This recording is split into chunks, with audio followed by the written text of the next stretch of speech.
যদি এরকম কোনো অধ্যায় থেকে থাকে যে ভাইয়া আগে এই অধ্যায়টা কখনোই পড়ি নাই, তাহলে ভাইয়া এই সময় এসে ওই একটা দুইটা চ্যাপ্টারের পিছনে সময় দেওয়াটা দরকার নাই। ধরো ফিজিক্স পড়ছি, টানা 3 দিন ফিজিক্সই পড়ে গেলাম, তখন যেটা হয় 4 নাম্বার দিনে এসে ম্যাথকে মনে হয় নতুন, কেমিস্ট্রিকে মনে হয় নতুন নতুন লাগে।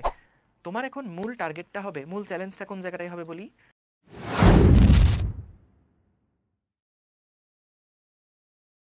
আমাদের এই টাইমটাকে যদি আসলে নতুন কোনো কিছু পড়তে যাও, নতুন কোনো কিছু আসলে পড়ার এখন দরকার নাই। তুমি অলরেডি বিশ্বাস করো, তুমি অলরেডি প্রত্যেকটা অধ্যায়েরই বেসিক যা জানা দরকার, যে সূত্রগুলো মাথায় রাখা দরকার, সেগুলো না তুমি জানো, তুমি অলরেডি অনেকটা জানো।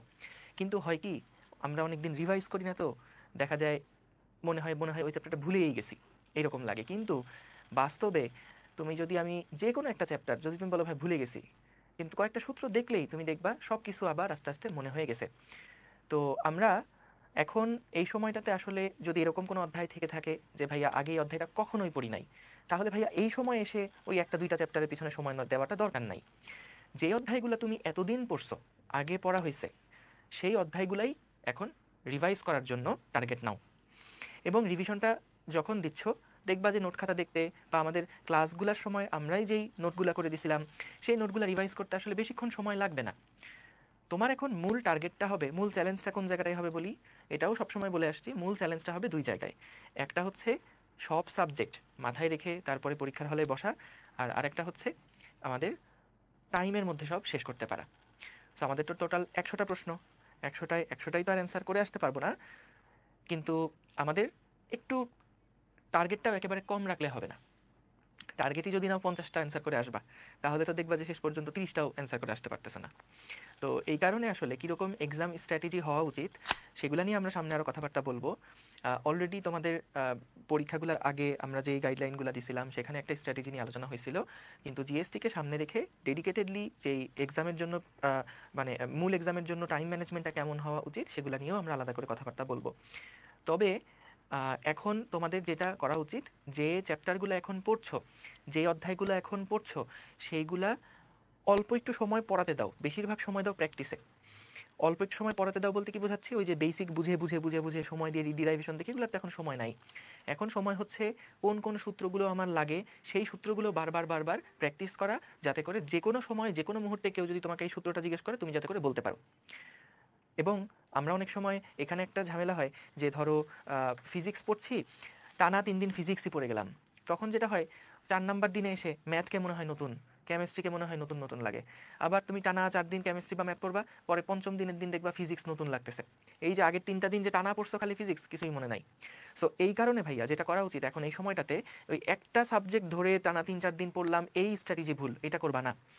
এখন যেটা করা উচিত, একই দিনে তোমার রুটিন থাকতে হবে একটা, যে আমি রেগুলার একটা বা দুইটা, এক সেট মিনিমাম, আর সম্ভব হলে 2 সেট করে এক্সাম দিবা। রেগুলারিটি মেনটেন করে, যে ভাই সকালবেলা উঠে একবার এক্সাম দিব, রাতে ঘুমানোর আগে একবার এক্সাম দিব, এটাও হতে পারে।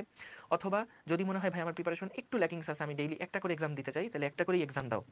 রেগুলার একটা করে প্র্যাকটিস এক্সাম দিতে হবে।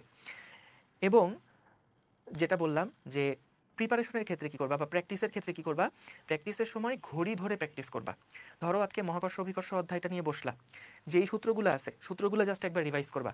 এখানে ওই যে কেন প্লাস কেন মাইনাস, খুব বেশি ডিটেলসে যেগুলো লাগবে না, সেগুলো নিয়ে মোটেও মাথা ঘামানো যাবে না। জাস্ট 15 থেকে 20টা মিনিটে পুরো অধ্যায়টা একবার রিভাইজ করে ফেলবা। তারপরে যত প্র্যাকটিস প্রবলেম আছে সেগুলো ঘড়ি ধরে সলভ করবা। এরকমও হতে পারে যে ভাই ঠিক আছে, আমার বইয়ের লাস্টে 40টা এমসিকিউ প্রবলেম আছে, তাহলে 40টা এমসিকিউ প্রবলেম আমি টার্গেট নিলাম 20 মিনিটে সলভ করব। কারণ ওইখানে যে এমসিকিউগুলো আছে এগুলো দেখবা বেশিরভাগই হচ্ছে বোর্ডের মতন, তো বোর্ড স্টাইলেও জিএসটিতে এমসিকিউ আসে। সো এই কারণে বইয়ের লাস্টের দিকে যে এমসিকিউগুলো আছে এগুলাও দেখে যাবা, এগুলাও প্র্যাকটিসের সময় প্র্যাকটিস করবা। যে কোনো একটা বই হইলেই হবে, কোনো অসুবিধা নাই। আর সেই সাথে আমাদের যে ম্যাটেরিয়ালগুলো আছে এগুলো বারবার করে প্র্যাকটিস করো। আর যেটা বললাম যে ভাইয়া ঘড়ি ধরে প্র্যাকটিস করতে হবে। হ্যাঁ, যে আমরা ধরো এরকম না যে ঠিক আছে করতে বসলাম, এই একবার মানে যখন টাইমের প্রেশার থাকে না, যে আমি যখন খুশি তখন লিখতে পারবো, টাইমের যখন প্রেশার থাকে না, ওই সময় দেখবা যে তোমার এফিসিয়েন্সি অনেক লো হয়ে যায়। তুমি চিন্তা করো পরীক্ষার আগের রাত্রেগুলোতে কেন পড়াশোনা ভালো হয়, পরীক্ষার আগের রাতে টেনশন থাকে, আমার হাতে আর 4 ঘন্টা আছে পড়াশোনা করার জন্য, আর 3 ঘন্টা আছে, আর 2 ঘন্টা আছে। সো তখন না অটোমেটিক্যালি একটা টেনশন চলে আসে, কারণ আমাদের একটা টাইমের প্রেশার থাকে। কিন্তু যখন এই যে আজকে এখন থেকে 2 মাস পরে পরীক্ষা, এই সময়টাতে মনে হচ্ছে না ঠিক আছে আজকে আমি পড়তে বসলাম, ওই তাড়াটা কাজ করে না। সো এই কারণে প্রত্যেকটা জিনিস যখন রিভাইজ করবা, টার্গেট নিবা যে আজকে আমি মহাকর্ষ অভিকর্ষ অধ্যায়টা রিভাইজ করবো, 1.5 ঘন্টা দেখবো জাস্ট। এখন বাজে 10:30, আগামী আগামী 12টার মধ্যে আমি এই অধ্যায়টা পুরো প্র্যাকটিস সহ রিভিশন ডান করে ফেলবো। পরের দিন আমি ধরলাম হচ্ছে ধরো ম্যাট্রিক্স ও নির্ণায়ক একটা অধ্যায় ধরলাম। তো এইটাও টার্গেট নিবা যে 1 থেকে 1.5 ঘন্টা বা 1.5 থেকে 2 ঘন্টার মধ্যে আমি প্র্যাকটিস সহ রিভিশন কভার করে ফেলবো। সো এইভাবে করে প্রত্যেক দিনই চেষ্টা করো 4টা সাবজেক্টই রিপিটেডলি পড়তে।